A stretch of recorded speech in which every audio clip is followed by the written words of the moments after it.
and welcome to our dining room. Now, please remember to mind your manners and turn off all noise-making devices. This includes cell phones. There will be no texting, no photography, and no recording throughout the show. There will be none of that in this household, thank you. Now, I ask, because there are a lot of you, please mind the space. Try your best to stay off the wooden areas, and that's all I have to say. Please sit back, relax, and enjoy the dining room.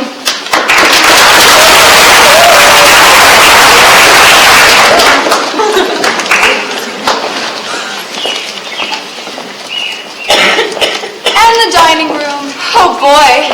You see how this room was designed to catch the early morning light? I'll say. French doors, lovely garden, flowering crabs. Do you like gardening? Used to.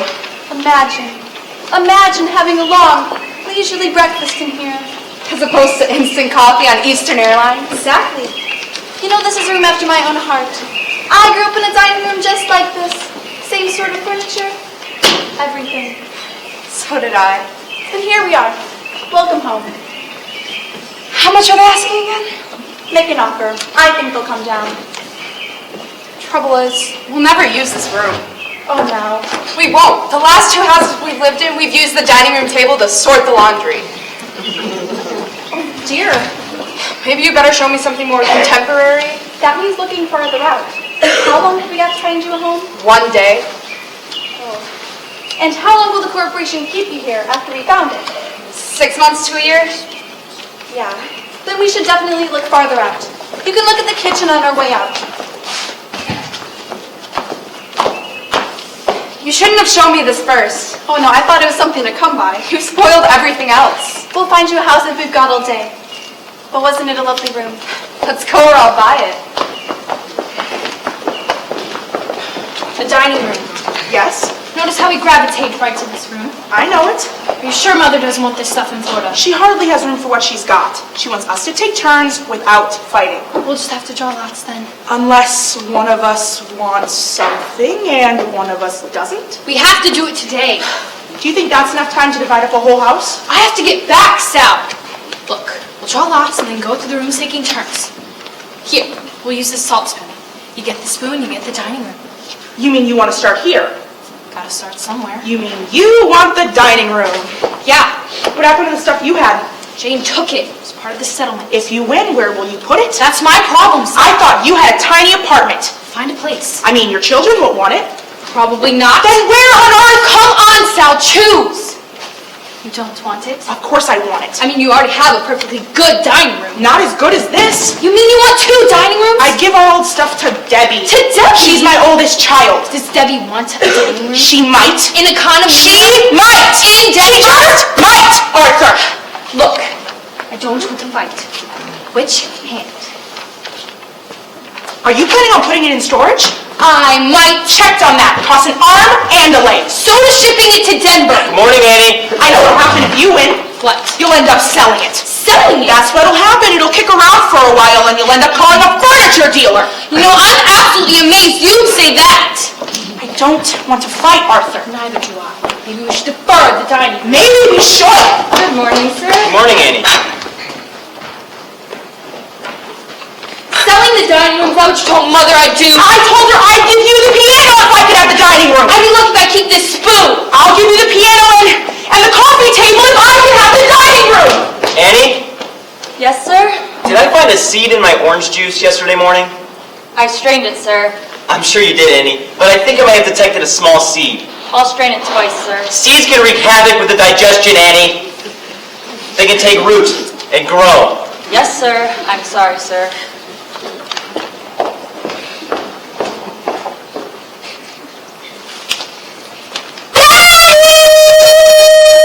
Yes, good morning, Lizzie Boo. Could Charlie and me... Charlie and I. Charlie and I sit with you while you have breakfast? You certainly may, Lizziekins. I'd be delighted to have the pleasure of your company, provided... You mean... I said provided that you sit quietly, don't lean back in chairs, and don't fight or argue. He said he can! Hey, sweetheart. Good morning, Daddy. Morning, Dad. And here is your cream, sir. Thank you, Annie.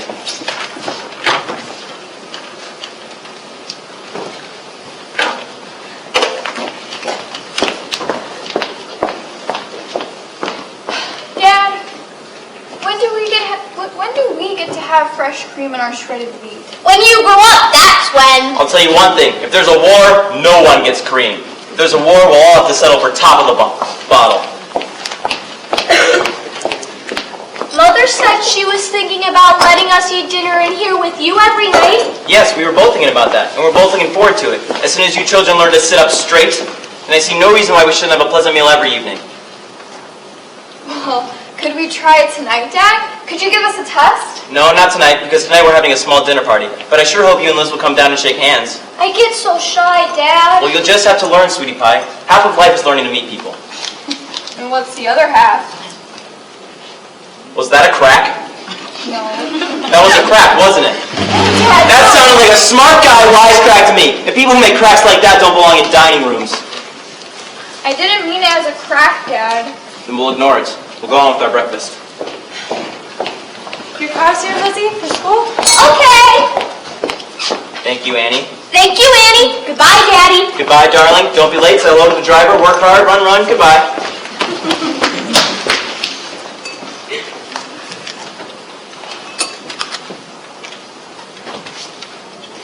Dad? Could I read the funnies? Certainly. Certainly you may.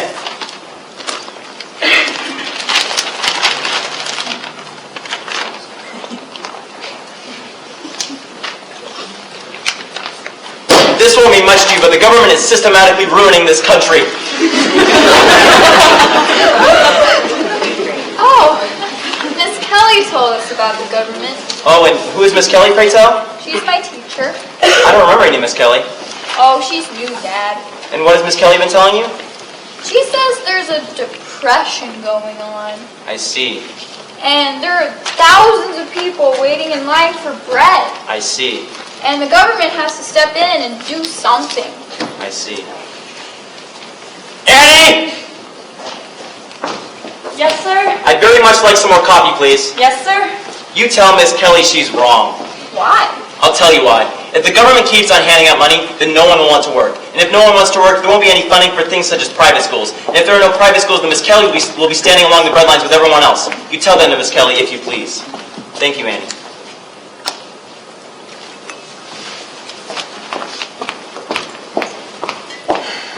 Dad? Could we leave a little earlier today? We'll leave when we always leave. But I'm always late, Dad. Nonsense. I am. Sometimes I walk in and they're already working on the hymn. Well, you tell them to focus on that hymn. Can't, Dad. It's that stoplight on Richmond Avenue. It affects our timing. It's not just the new stoplight. Sometimes I walk in and they're already working on arithmetic. Miss Kelly said I should learn to be more punctual. Miss Kelly again, huh? She said that if everyone was late, no one would learn mathematics. You listen to me, Charlie. Miss Kelly may be an excellent teacher. Her factory may be flawless. Her geography beyond question.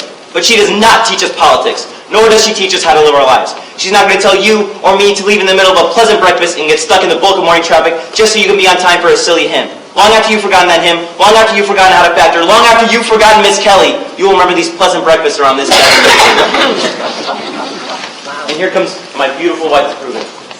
Good morning, dear. Good morning, Charlie. I know people who rush to their feet when a beautiful woman enters the room. That's all right, dear. I just know people who are quick to push in their mother's chairs. Thank you, dear. Finally, I know people who give their mother the second section of the morning paper. Thank you, dear. Now, Charlie, take a moment and look at your mother, bathed in the morning sunlight, reflected in the dining room table, Oh, Russell. and ask yourself this. What is worth her ultimate attention, your mother or Miss Kelly? Who's Miss Kelly? Never mind, dear. Which Charlie? My mother. Good, Charlie. Fine. Now let's go upstairs before we're on our way.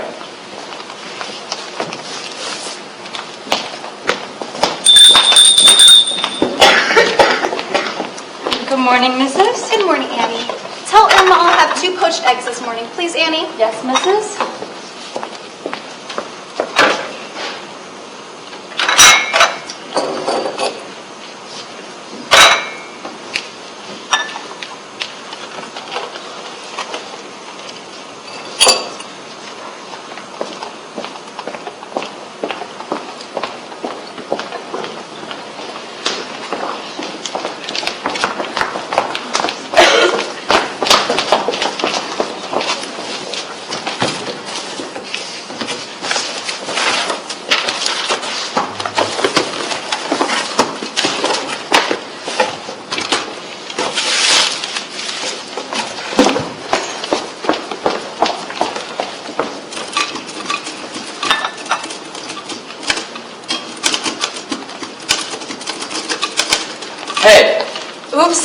thought you had gone. I forgot my briefcase. What's going on?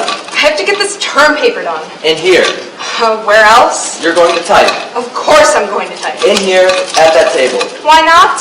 You're going to sit there, banging the typewriter on my family dining room table. Why not? Because it was designed for it, that's why. Oh, Howard. Lucky I came back, next thing you know, you would have been feeding the dog off our roast off China. It's got rubber pads under it. I checked. And I'll get something else if you want.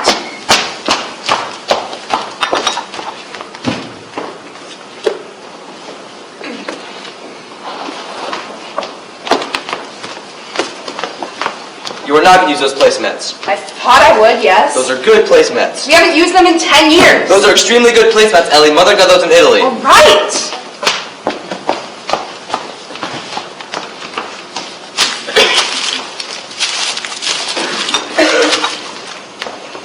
I'll use these then. Mind if I use these? We put pots on them. We can certainly put a typewriter.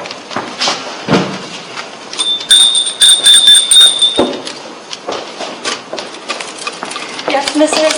I wonder if something might have happened to my poached eggs this morning, Annie. Irma's cooking 2 more, Mrs. 2 more. The first 2 slid off the plate while she was buttering the toast. Is she drinking again, Annie? No, Mrs. Tell me the truth. I don't think so, Mrs. A simple question of 2 poached eggs.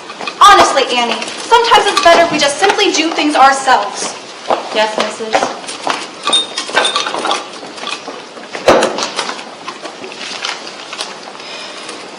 Don't you have a plane to catch? It's kind of hard to work when your husband is hovering over you like a helicopter. Well, it's kind of hard to leave when your wife is systematically mutilating the dining room table. Oh, be careful, Howard. I swear. Now goodbye.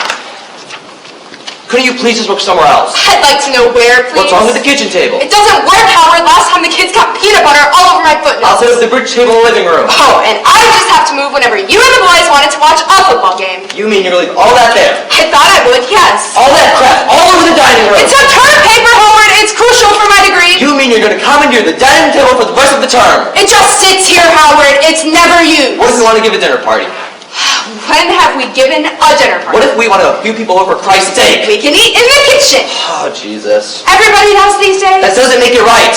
Let me get this done, Howard. Let me get a good grade and my master's degree and a good job so I can be out of here every day. Fine. What the hell? Then why don't I turn into a total room every night?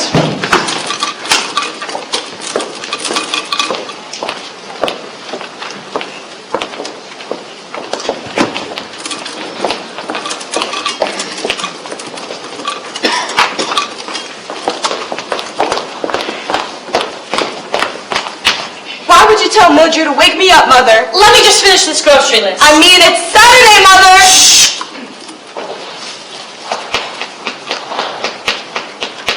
There. I know it's Saturday, darling, and I apologize. But something's come up, and I need you to make a little decision for me. What decision? Start your breakfast, dear. No one can think on an empty stomach. Now, guess who telephoned this morning? Who? Your Aunt Martha. Oh, I love her. As do I, but the poor thing hasn't gotten enough to do. She was on the telephone at the crack of dawn. What does she want? Well, the thing is, she has an extra ticket for the theater this evening, and she wants you to join her. Sure. Let me finish, darling. I said it was your decision, of course. But I thought you might have other plans. What other plans? Now think, sweetheart, isn't there something rather special going on in your life this evening? Am I right, or am I right? Dancing school. Not just dancing school, sweetheart. The first session of junior assemblies, which is a big step beyond dancing school. I can't work in this place. It's like a tomb. I told Aunt Martha you'd call her right back so she could drum up somebody else. I thought it was my decision. It is, sweetheart, of course. Then I like to go see the play with Aunt Martha. Carolyn, I can't help but to think you're being just a little bit impulsive this morning. You don't even know what the play is. What is it then? Well, it happens to be a very talky play called St. Joan. Oh, we read that in school. I want to go all the more. It's the road company, sweetheart. It doesn't even have Captain Cornell. I'd still like to go. To an endless play with your maid and aunt. She's my favorite person. Well, go then if it's that important. I'll call her right now. Caroline! You do realize that the first junior assembly is when everyone gets acquainted, right? Really? Oh, heavens, yes! It starts the whole thing off on the right foot. I didn't know that. Oh, yes, it's like the first day of school. Once you miss, you can never catch up. Oh, gosh. You see why we shouldn't make hasty decisions. Then maybe I won't go at all. What do you mean? Maybe I'll skip all the junior assemblies. Carolyn, I don't like them anyway. don't be silly. I don't like dancing school. I'm bigger than half the boys there. I never know what to say. I'm a terrible dancer, and last year I spent most of the time in the ladies' room. That's nonsense. It's true, Mom. I hate dancing school. I don't know why I have to go. St. Joe wouldn't go to dancing school in a million years. And look what happened to St. Joe. I don't care. I made up my mind.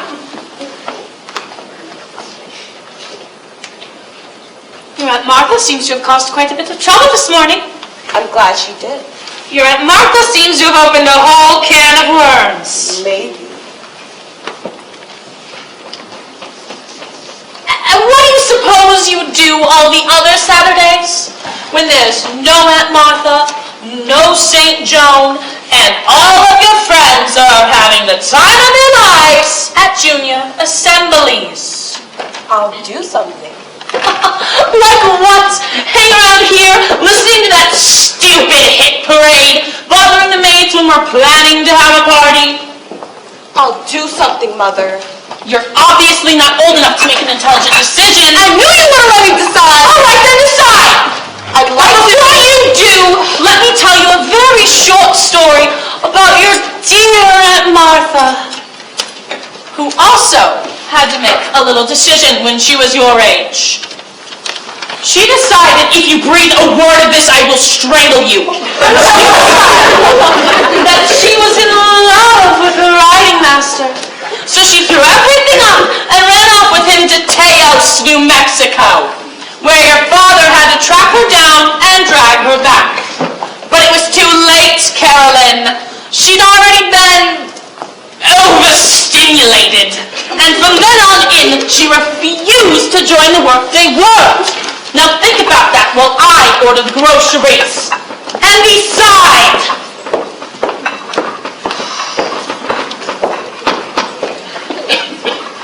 I've decided, Mother! You have your senses. I've decided to go see the principal, Aunt Martha! You have a dentist appointment, Carolyn! Riding lessons at noon! We can skip the riding lessons, Carolyn!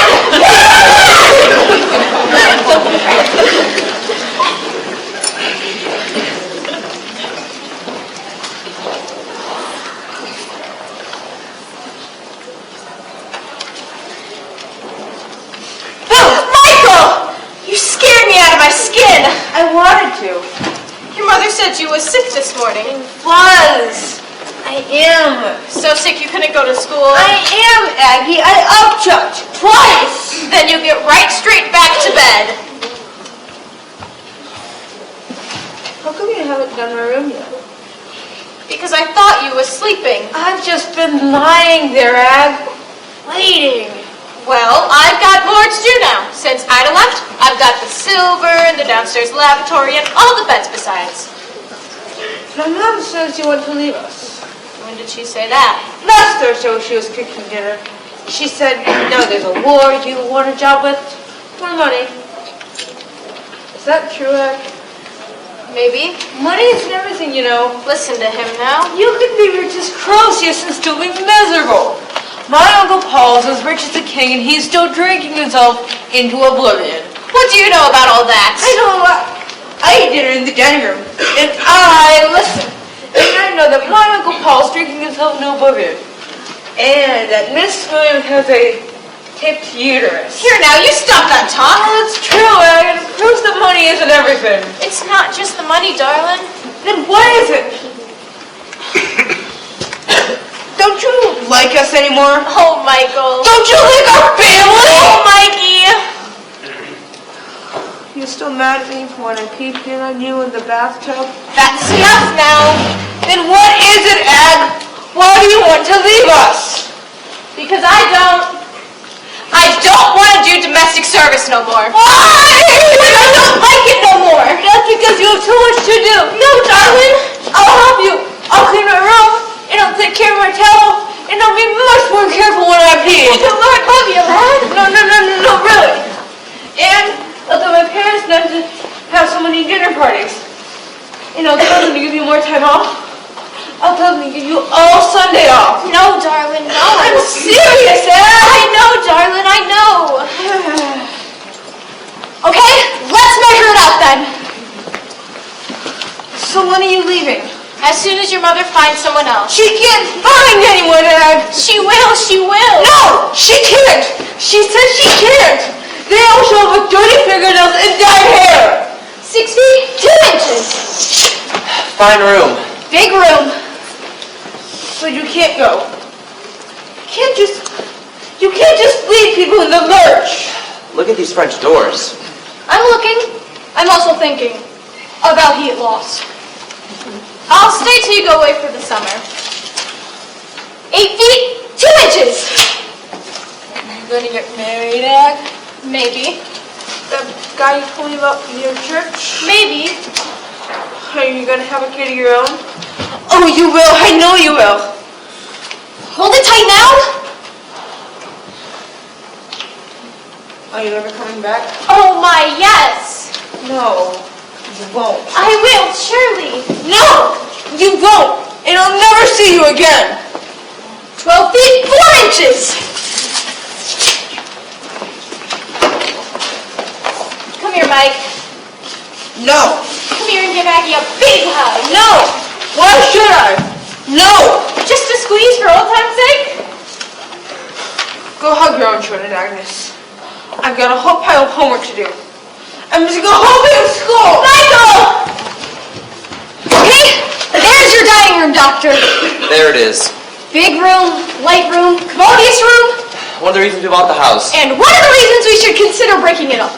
Breaking it up. Now, bear with me. Let's say we turn this into an office for you and a waiting room for your patients. I thought we planned to open up those maid rooms on the 3rd floor. Hold on, relax. The patient trusts the psychiatrist, doesn't he? Why can't the psychiatrist trust the architect? Now, here's the grand floor plan of your house. Here's what we're stuck with at the moment. And with these approximate dimensions is your dining room. I see. Now, just suppose, we started with a clean slate. Suppose we open up this here, slim a beam in here, break through here and here, blast out this, roll out that, and what do we have? I'm not quite sure. Well, we don't have a dining room anymore. That's what we don't have. But where would we eat? Here, right here. Look, I'm putting in an eating area. Here's the cooking units, Cuisinart, butcher block table, chrome chairs. See, look at the space, the flow. Wife cooks, kids set the table, you stack the dishes, all right here. Democracy at work in your own home. Now, let's review your day. You come down to breakfast, everyone's fixing his or her own thing, eggs, cornflakes, Pop-Tarts, whatever. You eat, chat, read the paper, say goodbye, and then come in here and go to work. Do you have a nurse or receptionist? No, I'm just a humble shrink. Well, you come in here to the reception room, maybe adjust the magazines on the table, add your newspaper to the pile, and then come into your office through a soundproof door.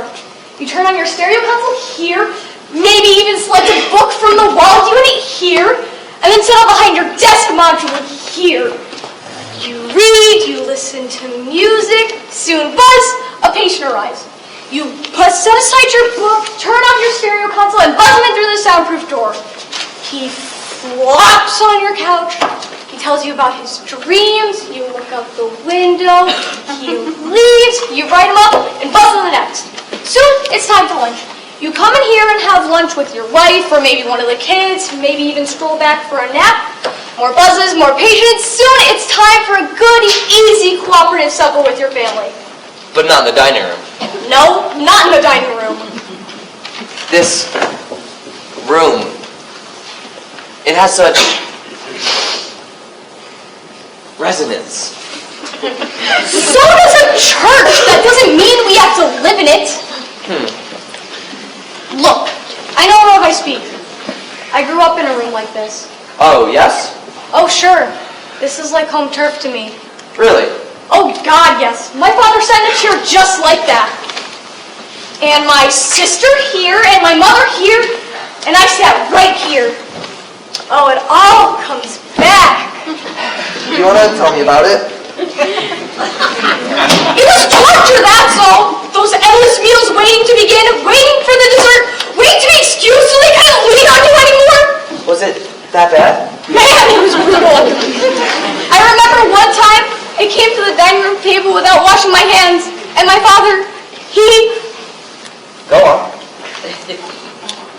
Never mind. The point is, Doctor, it's time to get rid of this room. Tell you frankly, I'm not interested in screwing around with any more maids' rooms. I can do that in my sleep. What I really want is a chance to get in here and open up your whole ground floor.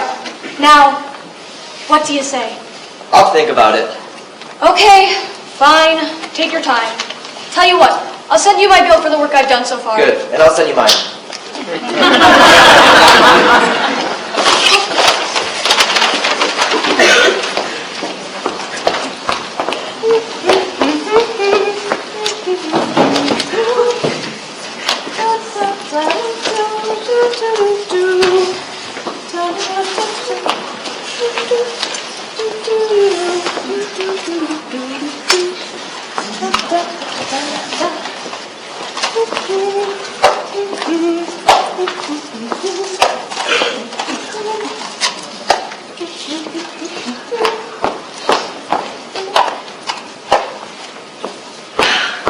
All right, children, we're ready.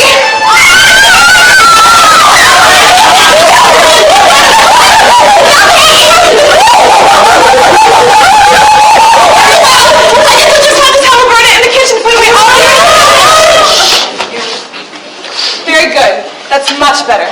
Now, I want you all to leave the table and go into the living room and turn around and come back in. That's right. Just go out, turn around, and come back in. And come in as if you were your mummies and daddies walking to a lovely dinner party. No, you let Winky go first since it is her birthday and she's the hostess. Now, you sit at the head of the table, Winky. No, Billy, you sit next to Winky. So it should be boy, girl. Yes, that's it. Very good. Now, who can tell me what we do with our napkins? That's right. We unfold them and tuck them under our chins. And then we put in our party hats. Can the boys wear their hats in the house? Yes, they can, Brewster. Because this is a special occasion, and sometimes on special occasions, the rules can change. There's my daddy. Where? Hi. Hi, Bill. Oh, what brings you here? I came to pick up Bill. I thought Judy was picking him up. She told me to. Well, you're a little early. We haven't even had our cake. She told me to be early. I can't get mine to work. Help her, Billy. Little boys are supposed to help little girls. Where's Frank? Playing golf. Where else? Winky's birthday? Don't get me started, please. Mommy, we have ice cream. In a minute, dear, be patient, and then you'll have something to look forward to. Judy must have known me playing golf. Judy knows everything. She knows about us. About us, how? She says she can tell by the way we behave. Behave. Where? From a dinner party. We hardly spoke to each other. That's how she can tell. I agree! She says she'll fight it tooth and nail. Tell you what, we haven't done anything. She says she wants to nip it in the bud. We want ice cream! We want ice cream! You win! Now, Roberta is very busy in the kitchen because she also has a dinner party tonight, so who would like to help bring stuff out? Me! Billy and Sandra, you go help bring out the ice cream and the cake. All right, careful. And please be polite to Roberta because she's working very hard. And Winky and Brewster, you will have other responsibilities. For instance, Brewster, when Billy and Sandra reappear through that door, what will you do? Sing the song. Good, Brewster. Now be very quiet and watch that door. And as soon as they come back in, start singing. Happy birthday. What do we do? Say she can tell her father. Her father. He fired me immediately. And what if he did? I didn't have a job for We him. could get another. Doing what? I want cake.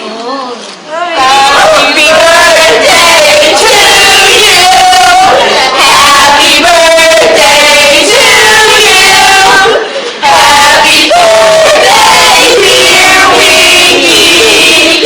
Happy birthday to you. Wait, sweetheart, wait. Always wait. Before you light the candles, you have to make a wish. And Mommy has to make a wish. See? Mommy's putting her wedding ring around one of the candles, and now we both close our eyes and make a wish. No wish that I can have. Sweet, don't tell. Never tell a wish. If you do, then it won't come true. All right, now blow. All right, Winky, would you cut the cake and give everyone a piece, please? And Brewster, you hand out the ice cream. What'd you wish for? What else? Think it'll come true? No. She'd make it so messy for everyone. Judy. She'd make it impossible. So would Frank. I thought you didn't care. He would care if it was messy. We could leave town. Go where? We'll find a job. Yes, but I got home from Syracuse. Syracuse.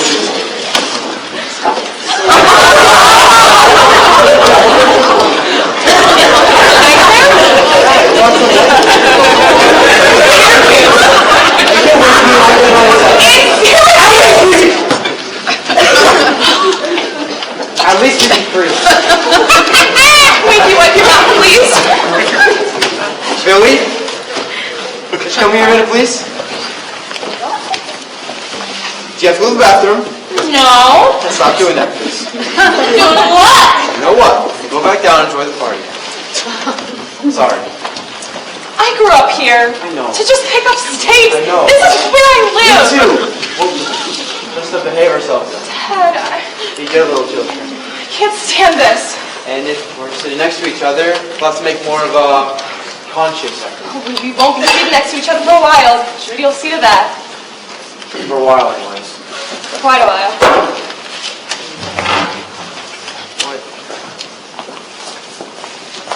I'm well done. Thank you, sweetheart. Thank you, darling. I forgot all about it. Go then. I've been some games. Want me to stay? Would help. I'll stay. All right, children, into the living room for some games. Ooh, all kinds of games. Blind man's bluff, and the tail on the donkey. I'll get him started. Would you? Probably negotiate, Roberta. I'll be the donkeys. Stop. I'll be the ass. Stop, or else. We're waiting. We're coming, dear.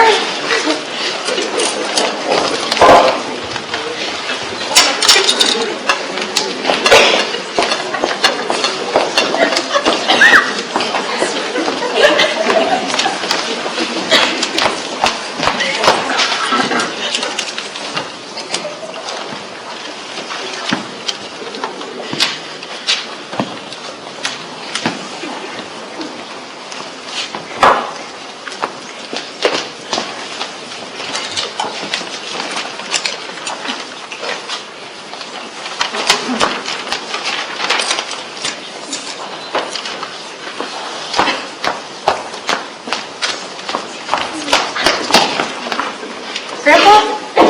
Which one are you? I'm Nick, Grandpa. What do you want? To have lunch with you, Grandpa. Then you're late. I went down to the club. Who said I'd be at the club? My parents say you always eat there. Lately I've been coming home. Yes, sir. Don't know half the people at the club anymore. Rather be here at my own table. Dora takes care of me, don't you, Dora? Yes, sir. Well, you tracked me down anyways. That shows some enterprise. Bring him some lunch, will you, Dora? Yes, sir. Thank you, Grandpa. So, you're Nick, huh? Yes, sir. You the one who wants to go to Europe this summer?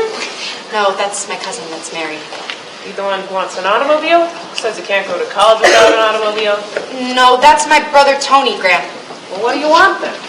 Oh, I don't really want. Everyone who sits down with me wants something. Usually it's money. Do you want money? Yes, sir. For what? My education, sir. Education, huh? That's a good thing. Or it can be. It doesn't have to be. Where do you want to be educated? St. Luke's School in Litchfield, Connecticut. Never heard of it. It's an excellent boarding school for boys. Is it Catholic? I don't think so, Grandpa. Sounds Catholic to me. Episcopalian, I think. when it's expensive. My parents think it's a first-rate school. Ah, your parents think. They've looked into all the boarding schools and have decided that this is the best. They decided, huh? Yes, sir. Then they decided you should get your grandfather to pay for it? Yes, sir. Another one leaving the nest already Yes, sir. and taking a piece of the nest egg. Yes, sir. Why don't you stay home? Me? You. Oh, because I want to broaden myself. You want to what? Broaden my horizons. They need broadening. See? I'll meet all sorts of interesting new people. Don't you have any interesting friends here? Oh, sure, Graham. I do. I have plenty of interesting friends here. I know a man who makes boats in his basement. But I know a man who plays golf with his wife. I'll meet different kinds of interesting people. From all over the country. New York, California. Why would you want to meet anyone from New York? They're more sophisticated, Graham. They'll buff me up. The what? My mother says I need buffing up, you know? Do you think he needs buffing up, Dora? No, sir. Dora doesn't think he needs buffing up. I don't think he needs buffing up. You'll have to give us better reasons.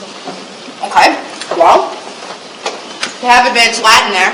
I see. And? Into a hockey rink, too. Yes. And? Beautiful grounds and surroundings. Don't we? Don't we have beautiful surroundings? Why do we have to go away to have beautiful surroundings? I know, everyone's going away these days. Everyone wants to go away. Hear that, Dora? Everyone's going away. An awful lot of people are going away. I didn't go away. I know, Graham. Didn't even go to Country Day. Went to the old PS 3610 on Huron Street. Yes, sir. Didn't finish either. Father died and I had to go to work. I had to support my mother. You told us, Graham. Father didn't finish his education either. Learned Greek at the plow. I know this, Graham. Yes, well, I didn't do too badly without a high Episcopal boarding school and an indoor hockey rink. But you're a self-made man, Graham. Oh, is that what I am? And what about you? Do you want to be a self-made, or do you want someone to make you? What have you got to say to that? I don't know. Everyone wants to go away. Me? Took 2 vacations in my life. First vacation, took a week off to marry your grandmother. Went to Hot Springs, Virginia. Bought this table. Second vacation, Europe, 1928. Again with your grandmother. Hated the place and knew I would. Miserable meals. Bought a truckload of shredded wheat and came back when it ran out. Back to this table. They're leaving us, Dora, scattering like birds. Yes, sir. We're just small potatoes these days. Yes, sir. This one wants to go to one of those fancy New England boarding schools. He wants to play ice hockey indoors with that crowd from Long Island and Philadelphia. He'll come home talking with marbles in his mouth, and we won't understand a word. Yes, sir. And we won't see much of him either. He'll go visiting in New York and Baltimore. He'll drink liquor in the afternoons and get mixed up with those ladies who wear lipstick and trousers and whose only thought is the next dance. And he wants me to pay for it all. Am I right? No, I don't want to go. I never wanted to go. I want to stay home with you. Finish your greens. They're good for your lower intestine.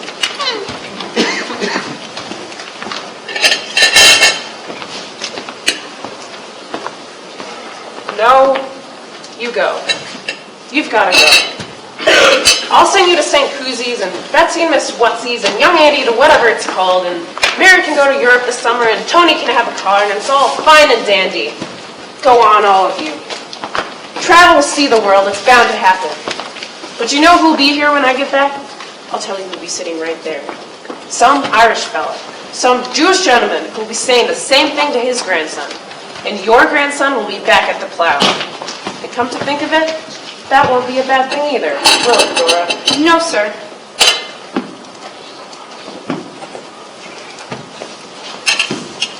Well, go on. Hurry. Bring him his checkbook before he falls asleep.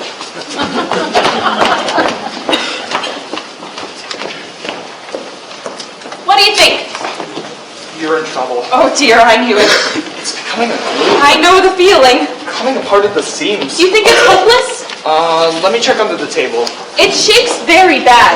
I had a few friends over the other night, and every time we tried to cut our chicken, our water glasses started tinkling frantically, and the chairs creaked and groaned. It was like having dinner at Pompeii. I'm checking the joints here. It's all very sad how things run down and fall apart. I used to tell my husband, my ex-husband, we have such lovely old things. We should wax them, we should oil them, we should keep them up. But, of course, he wouldn't do anything and I couldn't do everything. So now here you are to give us the coup de grace. Hey, look at this. What? Under here. I don't dare. I'm serious. Look. Wait till I put on my glasses. Where? I can't see. Under here. Look, this support. You see how loose this is? I can't quite. Wait. Come on. See, look at the support. I see it wiggles like mad. And over here.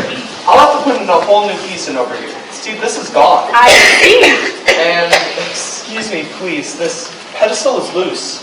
Probably needs a new dowel. I'll have to remove it out and put in another. Do you think so? Oh, sure. In fact, your whole dining room needs to be re-screwed, re-glued, and renewed.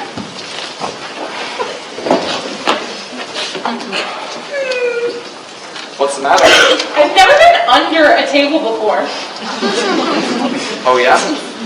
It's all just wood under here, isn't it? That's all it is. I mean, you'd think a dining room table would be something special, but it isn't underneath. It's just a couple of big, wide boards. That's right. What's this? Here. What's what? Well, you'll have to come back under to see. There's some writing here burned into the wood. Where? Right here. Freeman's Furniture, Wilkes Barre, Pennsylvania, 1898. Oh, that's the manufacturer's mark. 1898? That's what it says. But that's not so old. Not if it was made in 1898. That's not old at all. It's not even antique, it's just American. There's a lot of these around. They used to crank them out at the end of the 19th century. Now, aren't I dumb? For years, we've been thinking it's terribly valuable. Well, it is in a sense. It's well made. It's a solid serviceable copy based on the English. Now, I'll be darned. You know a lot about furniture, don't you? I'm beginning to. Beginning to? I bet your father was a cabinet maker or something. My father was a banker. A banker? And I was a stockbroker until I got into this. I don't believe it. Sure, I decided I wanted to see what I was doing and touch it and see the results, so I took up carpentry. I am amazed. I mean, I know some stockbrokers. Is this the support that's bad? That's the one. What if you put a nail in here? Not a nail, a screw.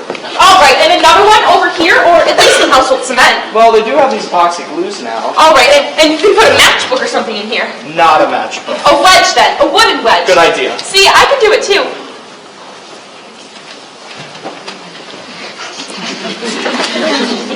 So, will you be taking the table away, or can you fix it here? I could fix it here if you want. That makes much more sense. My husband used to ask for written estimates, materials and labor. I'll write one up. Suppose I helped on the labor. I've never worked that way. I should learn. I shouldn't be so helpless. Okay, why not? Besides, it's not an antique.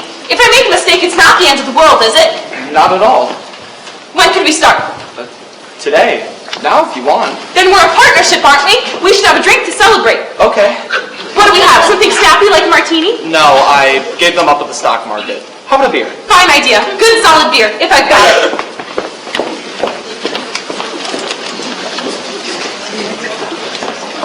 I got the plates, Mrs. Driscoll. You've got your hands full with that turkey.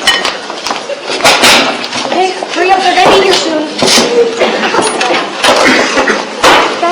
Reorganize that, please. You let the knives go.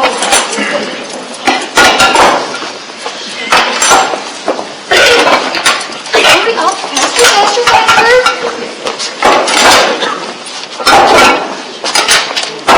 Put the spacing, put them closer. Here.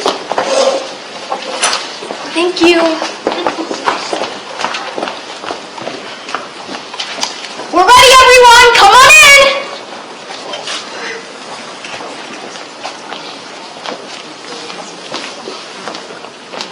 Now, Mother, I want you to sit next to me, and Jen, you sit on Mother's left, and Ben, you sit opposite her where she can see you, and Nancy, Beth, hold up both ends of the table, and there we are.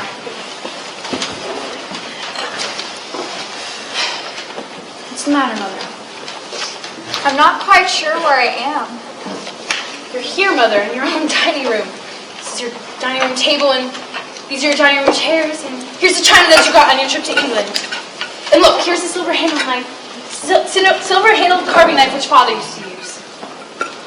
Oh, yes. But who are all these people? It's me, Mother, Stuart, your son. And Jen, Ben, Nancy, and Beth, we're all here. I'll go get the turkey. That might help her focus. Mrs. Driscoll is here, Mother, right in the kitchen where she's always been. Your grandchildren, all your grandchildren were here. Don't you remember they ate first at the children's table? Now they're out in the back playing touch football. You watch them. Oh, yes.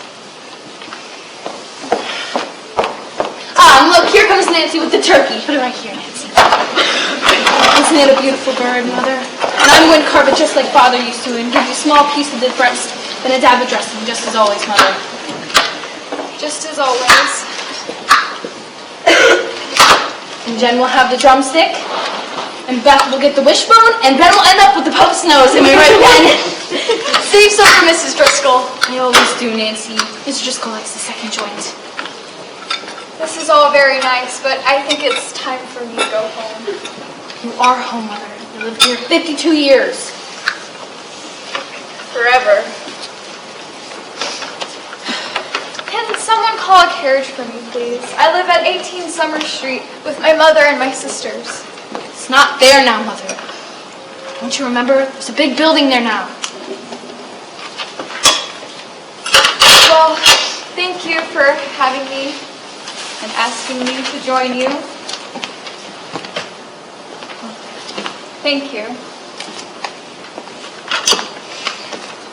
Thank you. I've had a perfectly lovely time. Thank you. Mother, it's me, Jen, your daughter. Well, isn't that nice? Thank you. Thank you. Quickly, let's sing to her. Sing? She likes singing. We always used to sing to her whenever she'd get upset. Jen, Ben, quickly, over here. I need to find my gloves and my hat. Oh, I can't go out without my gloves. What song? I can't remember any of the songs. Sure you can. Come on.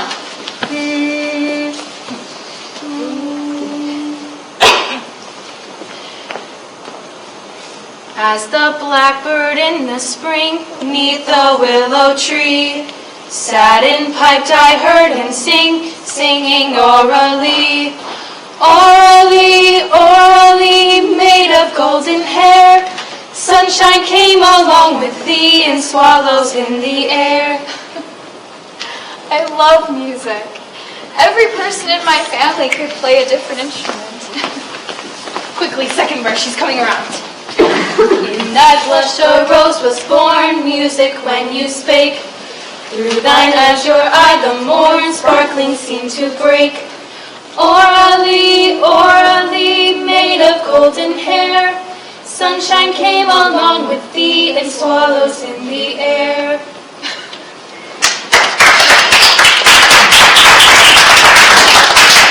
That was absolutely lovely. Thank you, Mother.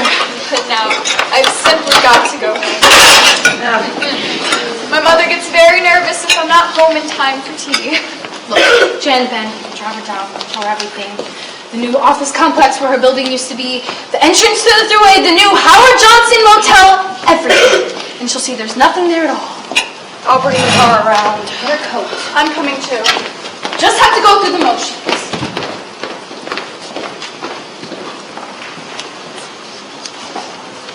That was scary.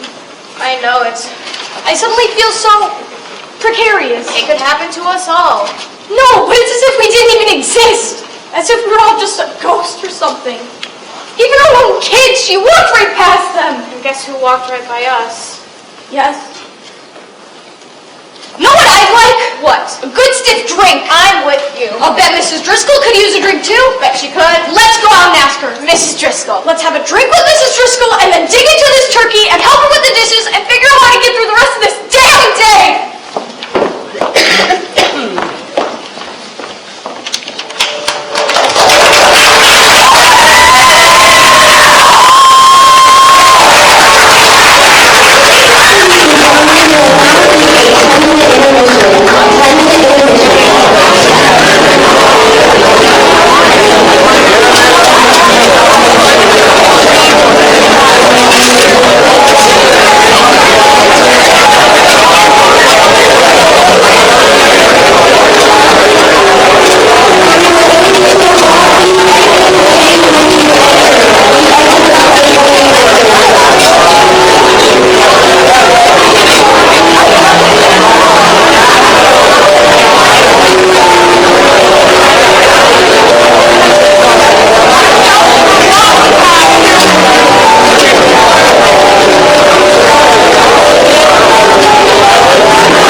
Mom!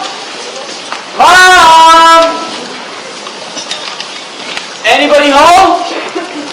See? Told you. She isn't here. Where is she? She works at a boutique 4 days a week. And my father's away on business in Denver or Atlanta or somewhere. Anyway, come on. I'll show you where to keep the liquor.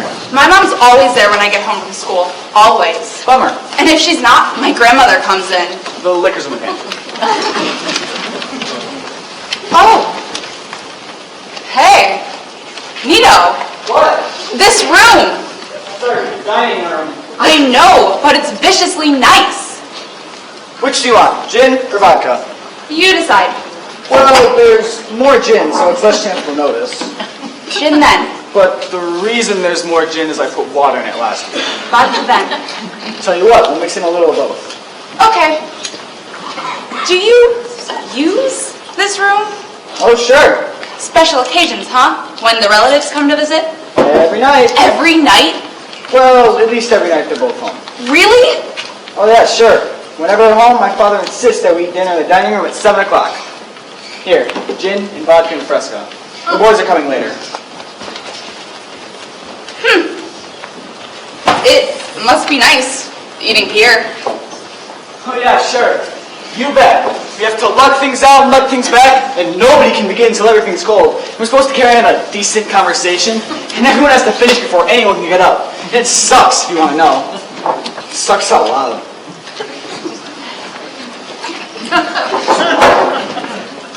We eat in the kitchen. Can you watch TV while you eat? We used to. We used to watch the local news and weather. That's something. You should have to sit and talk. But we can't anymore. My mom ran the family circle that TV was bad at meals. Now we turn on the radio and listen to semi-classical music. My parents said they tried eating in the kitchen when I went to boarding school. When I got kicked out, they moved right back in here. It's supposed to give me some sense of stability. Do you think it does? God, no! It just makes me nervous. They take the telephone off look so no one can call. My brother gets all itchy about his homework. And when my sister had anorexia, she still had to sit here and watch, for God's sake. My parents spend most of them bitching, and all they bite, it really bites! It bites the big one. You want another? No thanks. I do. You call the boys and tell them what's all clear. Sam, What? when the boys come over, can we have our drinks in here? In the dining room? I mean, wouldn't it be cool sitting here around the shiny table with Eddie and Dwayne, drinking gin and Fresca and vodka? No way. Absolutely no way. In here? I just get all uptight in here. Now come on, let's call them. Having boys in the dining room? Jesus, Helen, you really are one sometimes.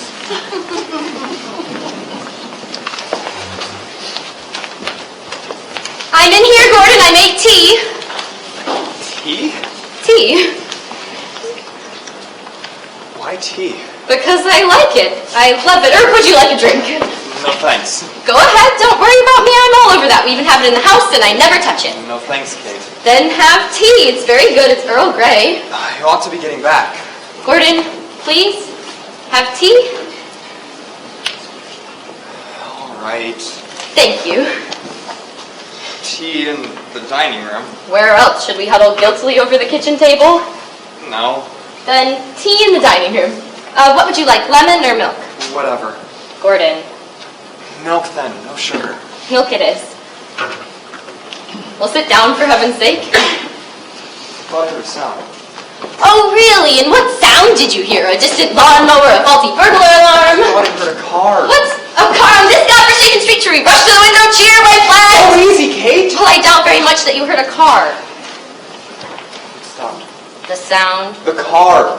The car stopped. All right, Gordon, you heard a car stop, but it's not Ed's car, is it? Because Ed, as you and I well know, is in Amsterdam or Rotterdam or who gives a damn until next Tuesday. Now sit down, please. Let's have tea, for heaven's sake. Now, when can we meet I again? heard a car door slam. Oh, really? That's because cars have doors, and people, when they get really frustrated, feel like slamming them. I'm leaving. I see how it is. A quick tumble with the bored wife of your best friend. Someone's at the door. No. Yes, someone with a key. Well, now you've got to stay. Mom? Lord help us. Mom? Now you've got to have tea. Mom? We're in the dining room, dear.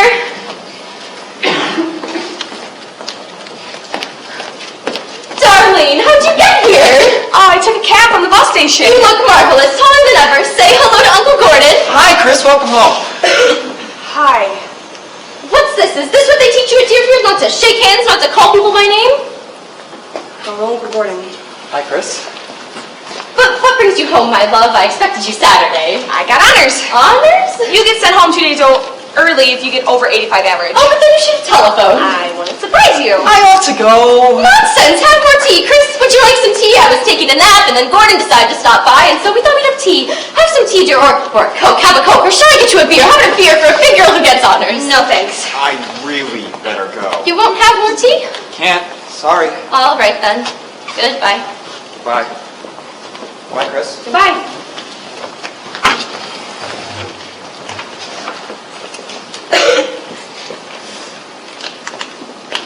I inherited some stock, and he thinks I should sell some Where's stock. Dad?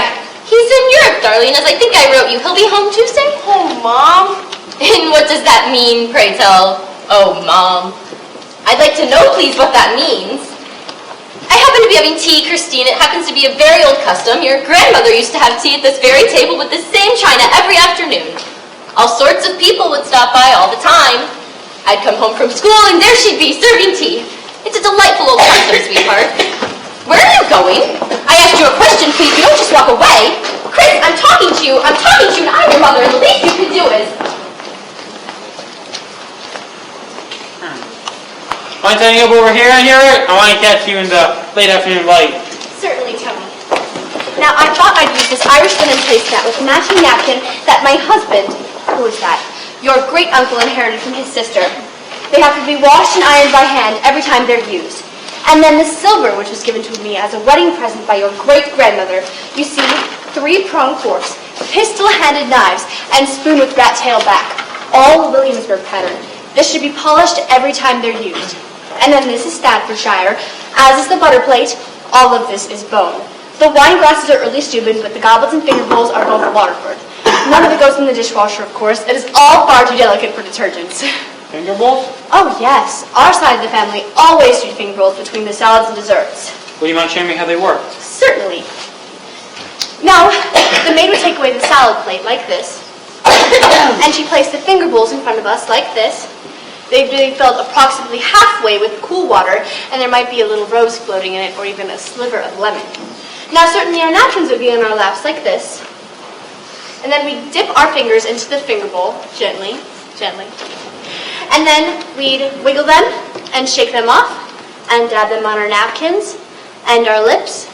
And the maid would take them away, and in would come a nice sherbet or chocolate mousse.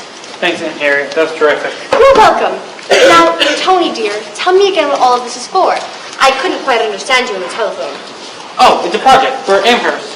A project? In what, pray tell? Anthropology, actually. Anthropology. Heavens! And what does that have to do with this? Well, you see, we're studying the eating habits of various vanishing cultures. For example, Joan is doing the Kiwis of northern Canada, and my roommate is doing the Grandies of Saskatchewan. My professor suggested I do a slideshow on us. Us? The wasps of northeastern United States. I see. You can learn a lot about a culture from how it eats. Such as what? Well, take the finger bowl, for example. They have an almost neurotic obsession with cleanliness, reflecting the guilt which comes with the last stages of capitalism. Or how about the accumulation of glass and china and the compulsion to display? Or how about the slight hint of aggression in those pistol-handled knives? I think I'll ask you to leave, Tony. I was going to invite you to stay for a cocktail, but now I won't. Aunt Harriet. Out! Before I telephone long distance to your mother! Vanishing culture, my eye. I forbid you to mention my name in the classroom, let alone show one glimpse of my personal property. And you can tell that professor of yours I've got a good mind to drive up to Amherst with this pistol-handed butter knife in the seat behind me and chop off his anthropological balls!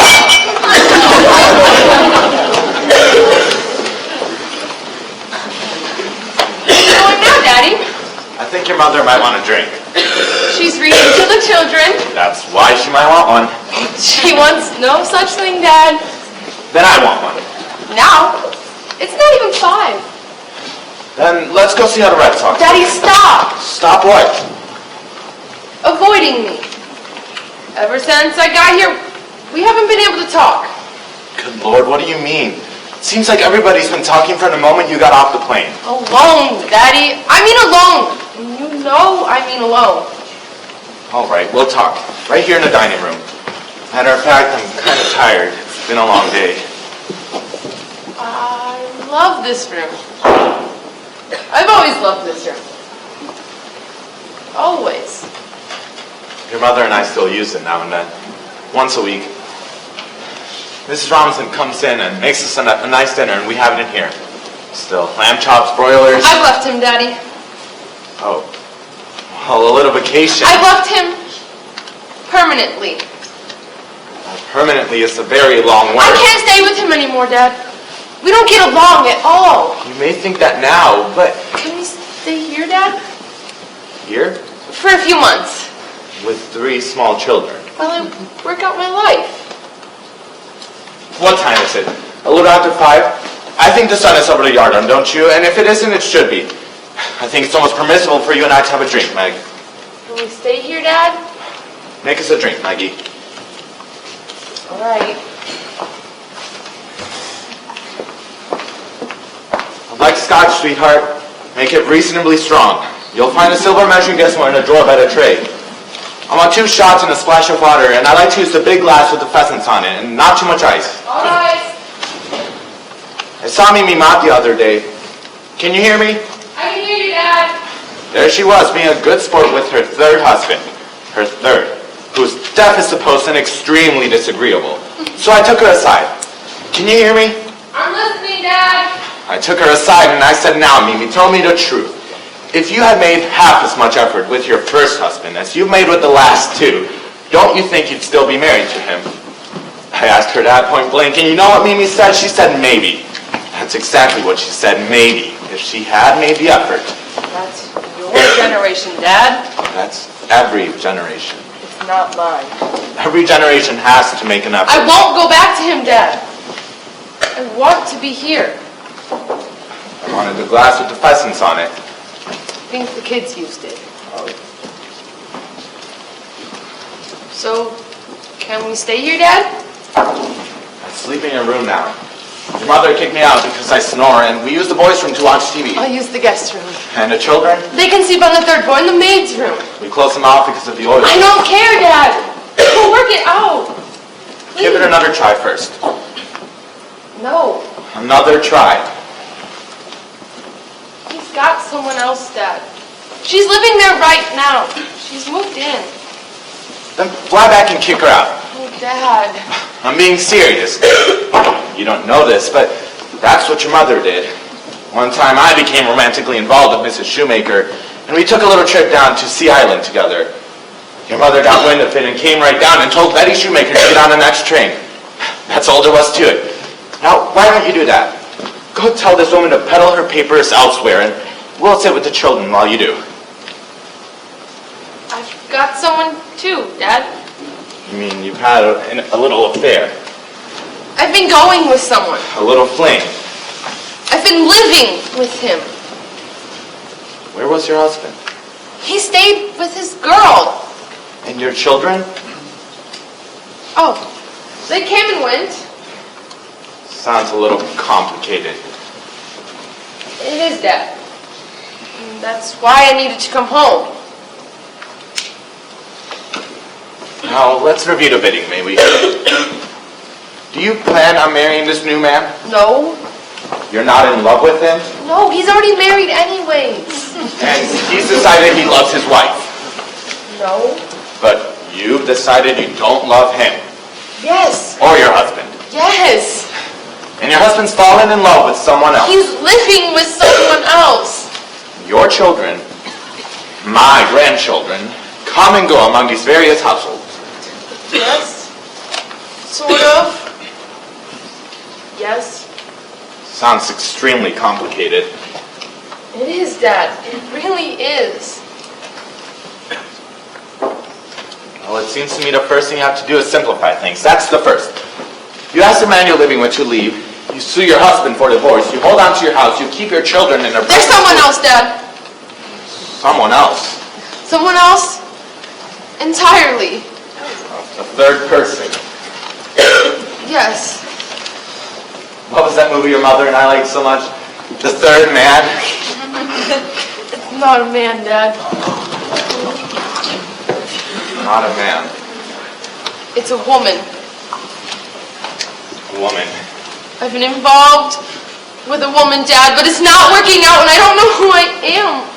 I've got to touch base, Daddy. I want to come home. I think I want to repair. Do you want to repair? I'll take your glass. I'll get both of us a repair. I'm all mixed up, Dad. I'm all over the ballpark.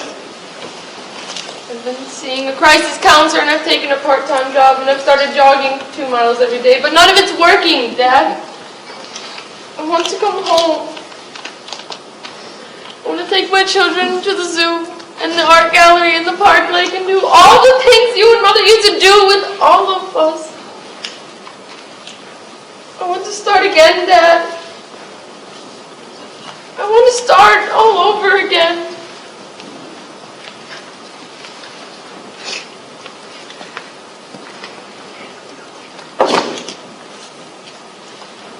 I made one for your mother, and I found a glass with presents on it in the trash. Somebody broke it.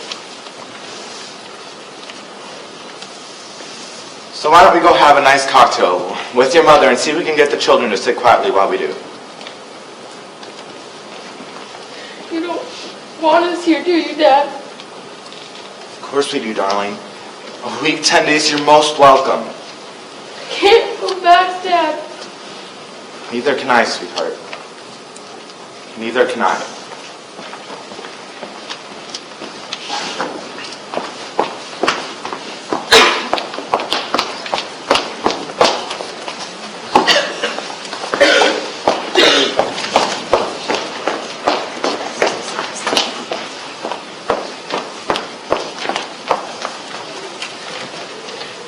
So I don't know whether to eat or not.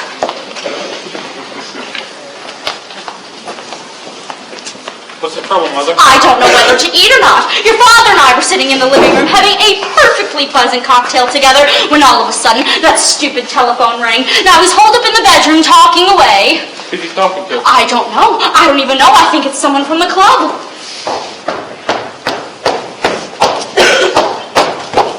Are we eating or not? I don't know. I simply don't know. I don't know whether to go ahead or not, Bertha. Mr. Thatcher is still on the telephone. Can we at least start the soup? I don't know. I just don't know. Oh, let's wait 5 more minutes, Bertha. Yes, miss.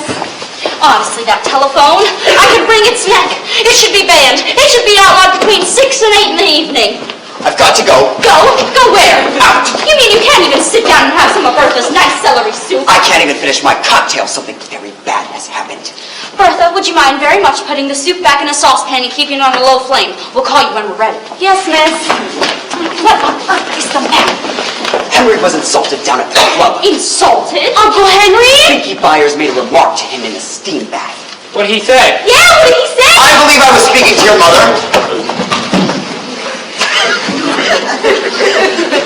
Pinky made a remark and apparently some of the newer members laughed. Poor Henry was so upset he had to grab his clothes and leave. He called me from Mother's.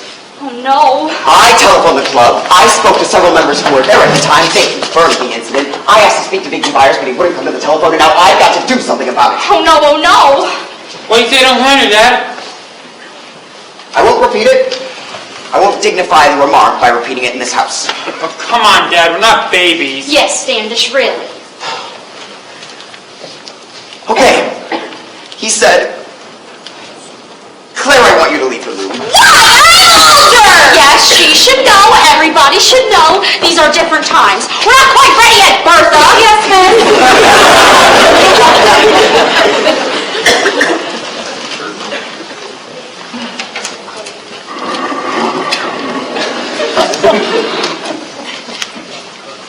Pinky Byers made an unfortunate remark having to do with your Uncle Henry's private life. I'm afraid you'll have to be more specific, dear. Pinky Byers who had obviously been drinking since the early afternoon, approached your Uncle Henry in the steam bath and alluded to, in very specific terms, his relations to the outside world. What relations to the outside world? His associations with the outside world. I don't get it. Darling, Mr. Byers must have made some unnecessary remarks about your Uncle Henry's bachelor attachments. So your Uncle Henry is a fruit? I won't have that word in this house! He got scolded. I don't care if he got from God. The point is that my own brother was wounded at his club. But what can you do, dear? Go down there. I'll write an apology for Vicky Myers in front of the entire grill. But if you won't even come to the telephone. I'll have to fight him. Let the remarks stand. Can I go with you? You may not. I want you home with your mother. Standish, for heaven's sake. No arguments, please. So Pinky Byers is half your age and twice your size. It makes no difference. I think he was on the boxing team at Dartmouth. No difference whatsoever. What about your bad shoulder? What about your hernia? Well, I'm sorry. I imagine I shall be seriously injured, but I can't stand idly by. Please don't! Oh, I will be overdone, miss. It is a beautiful lamb standing. Now listen to me! All of you! And you too, Bertha!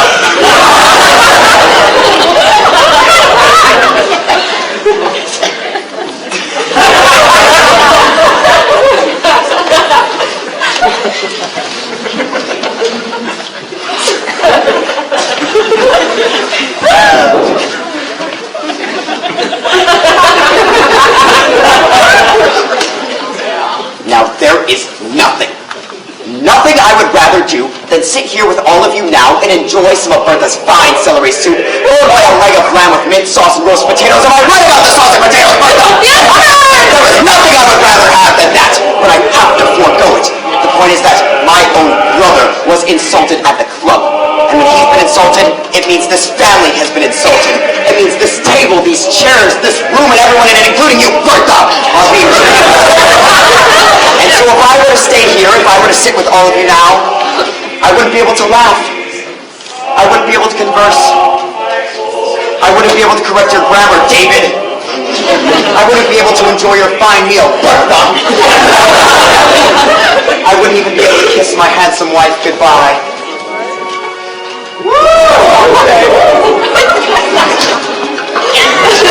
Goodbye, dear. Goodbye, darling! Goodbye, Wickens. Goodbye, Daddy! Goodbye, David. Go on, Father. Goodbye, Bertha. Goodbye, sir! God bless you! Thank you very much indeed.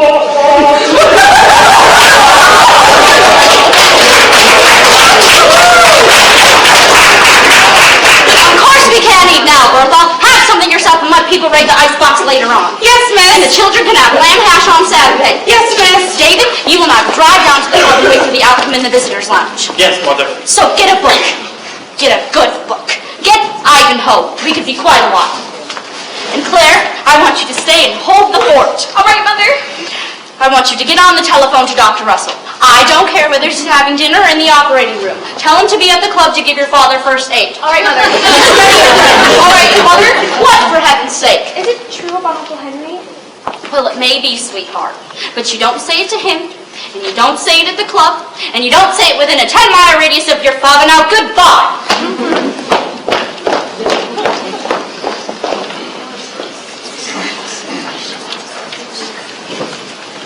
We'll talk in here. No one will disturb us. Nobody comes near a dining room anymore. Stop sitting down with a number of intelligent, attractive people to enjoy good food that all cooked and properly served that apparently doesn't occur to people anymore. Nowadays, people in kitchens or in living rooms, standing around bouncing their plates like jugglers. Soon they'll be eating in bathrooms. Well, why not? Simplify the process considerably. Oh, sit down, Pop. I'll sit here. We can look out. There's a purple page who comes to the theater every evening, brings his young. Now, I want to go over my funeral with you. Oh, Pop! me. You've been saying that for years, Pop. Well, this time it's true. I can't do it with anyone else. You're my eldest son, please. Your mother starts to cry, your brother isn't here, and your sister gets distracted. So concentrate on my funeral, please. All right, Pop. First, here's my obituary for both newspapers. I've dictated it to Miss Kovac at the office, and I've read it over twice, and it's what I want. It's thorough without being self-congratulatory. I mentioned my business career, my civic commitments, and, of course, my family. I even touched on my recreational life. I gave my lowest score in golf and the way to the sailfish and cut off the keys. The papers want to cut both items, but don't you let them. Yes, Pop. I also want them to print this picture. It was taken when I was elected to chair the Symphony Drive. I don't look too young to die, nor so old it won't make any difference. Now, I want funeral service announced at the end of the obituary and to occur 3 days later. This gives time for people to postpone their trips and adjust their golf games. And I want it at 3:30 in the afternoon. This gives time for people to digest their lunch and obligate us to feed them dinner. Notice I've underlined the word church. Mr. Fairweather might try to squeeze the service into the chapel, but don't you let him. I've lived in the city all my life, and I know a great many people, and I want everyone to have a place to feel comfortable. If you see people milling around at the door, go right up to them and find them a place. Even if you have to use folding chairs, are we clear on that? Yes, Pop. This is the following works to be played by Mrs. Manchester at the organ. This Bach, this Handel, this Schubert, all lively, you'll notice. Nothing gloomy, nothing grim. And what the service start promptly with a good rousing hymn, Onward, Christian Soldiers. And then Fairweather may make some brief remarks about my life and works. Do you plan to get up and speak, by the way? Me? You do plan staying? I haven't. Don't! If you don't want to. There's nothing more uncomfortable than a reluctant or unwilling speaker. On the other hand, if you as my eldest son were to say a few words of farewell... Of course I will, Pop. Good. I'll write you in then. Brief remarks by my son Richard. Any of you what you might say? No. You'll make it sentimental, will you? Brad Hoffmeister sang good yesterday and made some very sentimental remarks about Brad. I didn't like it. I don't think Brad would have liked it. I won't get sentimental. Thank you. On the other hand, you won't make any wisecracks, will you? Oh, Pop! You have the tendency, Dick. At Marcy's wedding and your brother's birthday, you got up and made some very flip remarks about all of us. I'm sorry, Pop. Smart guy stuff. Too smart, in my opinion. If you plan on saying that sort of thing, you shouldn't say anything at all. Yes, Pop. Thank you, because you love us, don't you? Yes. You love us. You may live 1,000 miles away. You may have run off every summer. You may be a terrible letter writer. But you love us all just the same, don't you? You love me? Yes, Pop, really, I do. Fine. Now at the graveside, just a family. I want to be buried beside my brothers and below my mother and father. Leave room for your mother to lie beside me. If she marries again, still leave room.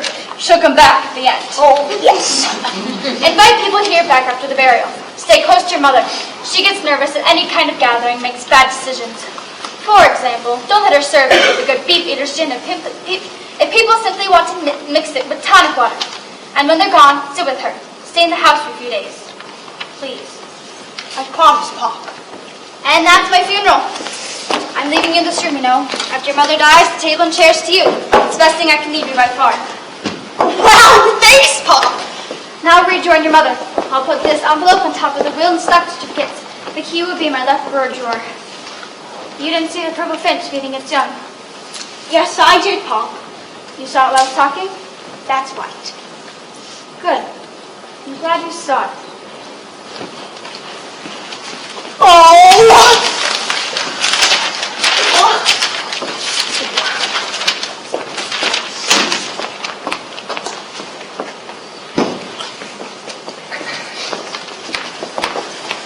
Oh, Annie, it looks absolutely spectacular. Thank you, Mrs. Now make sure the suitcases are hot.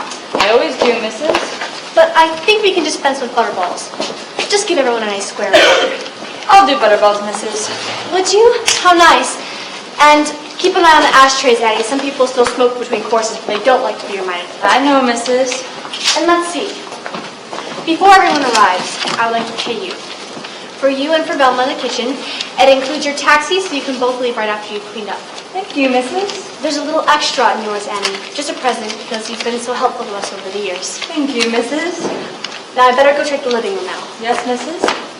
Oh, Annie, I heard some strange news through the grapevine.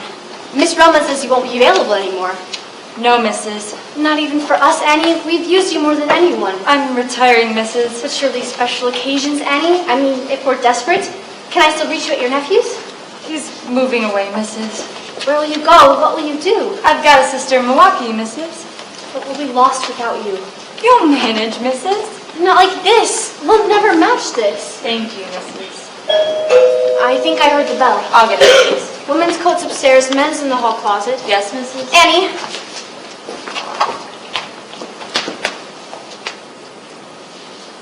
Thank you, Annie, for everything. You're welcome, Mrs.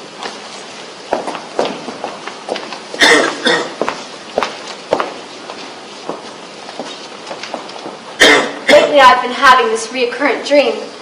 We're giving this perfect party, and we have our old dining room back, and grandmother's silver before it was stolen, and Charlie's mother's royal blue dinner plates before the movers dropped them, and even the finger bowls if I knew where they were. And all of our friends would be invited too. Oh, I don't mean just our old friends, I mean everyone we've ever known and liked. We'd have the man who fixes our Toyota, and the intelligent young couple who bought the Peyton house, and the receptionist at the doctor's office, and the new teller at the bank. And our children would be invited too. And they'd all come back from wherever they were. And we'd have 2 cocktails and hot hors d'oeuvres and a second-hand cook in the kitchen and 2 maids to serve, and everyone would get along famously. My husband laughs when I tell him this. Do you realize, he says, do you realize what a party like this would cost? Do you realize how much we'd have to pay for a party like that? I know all of that, but sometimes it might all be worth it. To all of us. To us!